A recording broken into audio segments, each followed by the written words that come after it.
Miyamoto Musashi is a renowned swordsman in the world of Japanese samurai because he never lost a battle, even in his duel with Japan's foremost swordmaster, Sasaki Kojiro.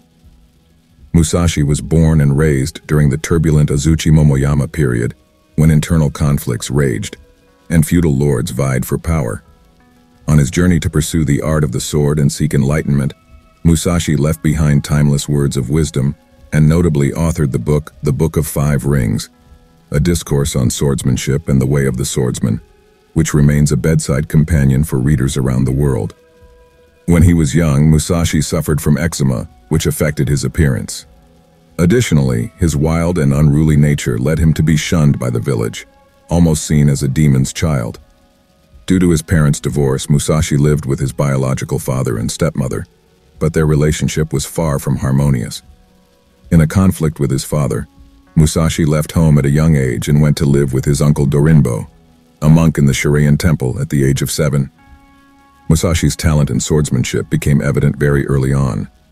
At the age of 13, he defeated Arima Kihei, a much older samurai, in a duel using only a wooden sword that was 1.8 meters long. 3 years later, Musashi found himself in a life-or-death battle against the skilled swordsman Tadashima Akiyama, and of course the young prodigy emerged victorious. By the age of 17, Musashi and his closest friend Honiden Matahachi joined Toyotomi Hideyori's army. At that time, in 1600, Japan was divided into two factions. The eastern side supported General Tokugawa Ieyasu, the founder of the Tokugawa shogunate, while the western side followed Toyotomi Hideyori, the son of Lord Toyotomi Hideyoshi, who had unified Japan. Both of them participated in the famous Battle of Sekigahara, opposing the Tokugawa shogunate.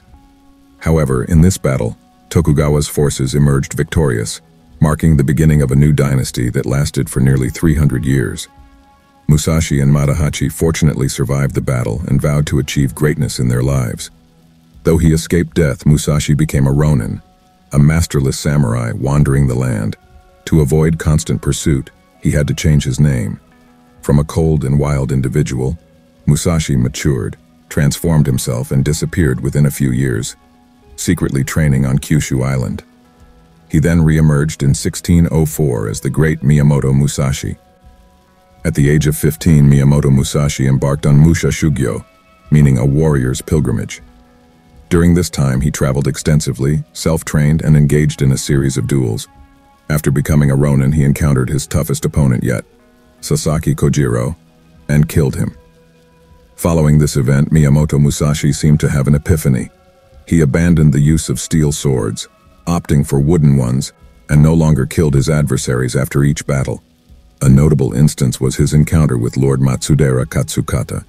He challenged the finest martial artists, even Lord Matsudera himself, who personally faced Musashi when his retainers were all defeated.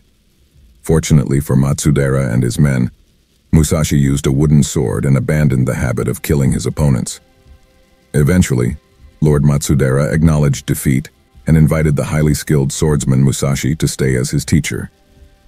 Finally, he retired to a cave where he documented his life experiences for future generations.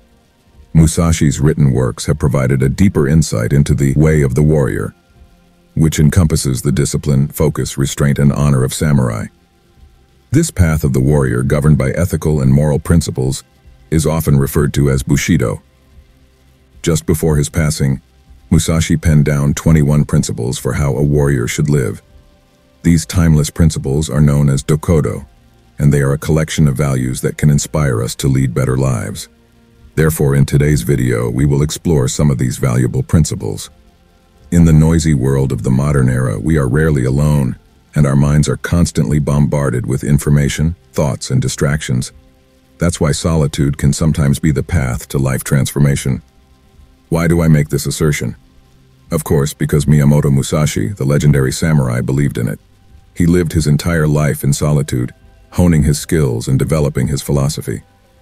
In his final work, Dokodo, Miyamoto Musashi left behind 21 principles to guide people toward a fulfilling life, enriched by the strength of solitude.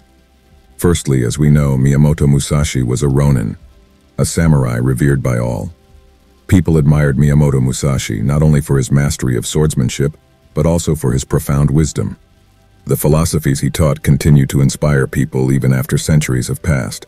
Musashi's life was marked most significantly by his relentless pursuit of self-mastery through discipline, dedication, and especially solitude.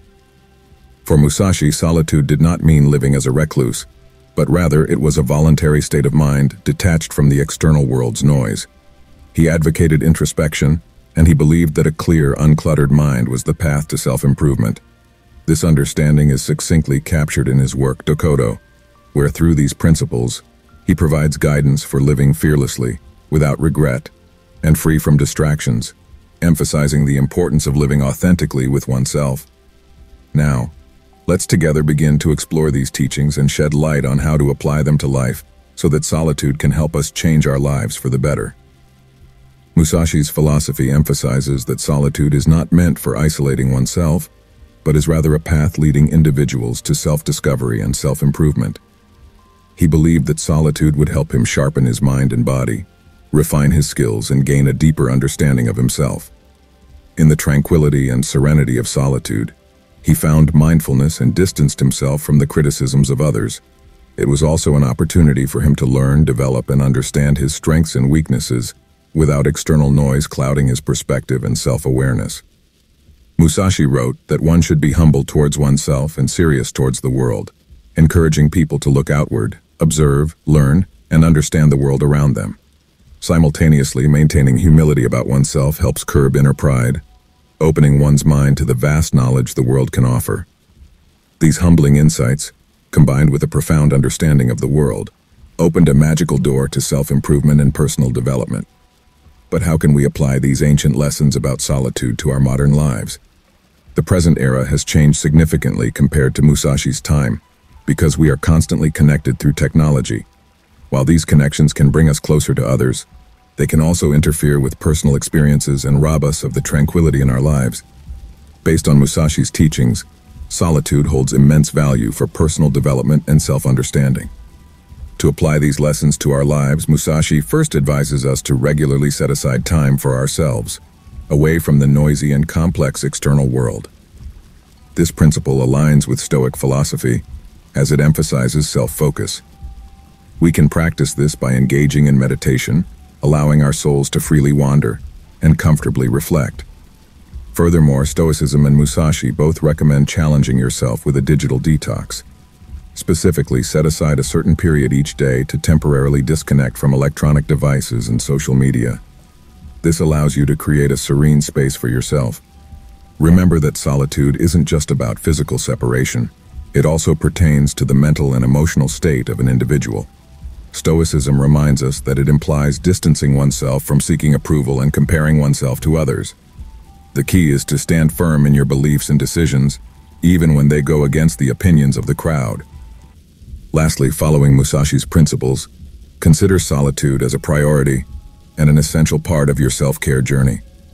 While it may not be a difficult task, it plays a vital role in our personal development journey. Our world today has certainly evolved from Musashi's time, but the lessons about solitude remain everlasting by incorporating these principles into our daily lives. From this perspective, this approach is not merely about learning to live alone, but it is about knowing how to thrive in solitude, so that we may find inner peace and wholeness within ourselves. I understand that living in solitude is not an easy task, as it often contradicts human instincts regarding relationships and social interaction. We may even associate solitude with feelings of isolation and abandonment. In a world where people connect through various means as they do today, choosing to live in solitude may seem less effective. However, this is precisely why contemporary philosophers emphasize the need for determination and perseverance. Furthermore, we must not forget the important distinction between solitude and isolation. Living in solitude is a positive and beneficial state, a choice we make for ourselves. On the other hand, isolation and loneliness represent an unstable emotional state, a feeling of being detached from society and those around us, where we play a passive role. To apply this principle to our lives, philosophers like Stoicism remind us that solitude does not have to be an all-or-nothing state. You don't need to isolate yourself entirely in a house or live as a recluse to experience the feeling of solitude. Instead, this principle helps you strike a balance by combining moments of being alone with contemplation of yourself, creating a personal space. Through today's video, we have explored Miyamoto Musashi and the path of the solitary individual. If you find the content we've shared to be valuable, don't forget to subscribe to the channel to continue accompanying us on future journeys. Thank you for watching our video, and we look forward to seeing you in the upcoming ones.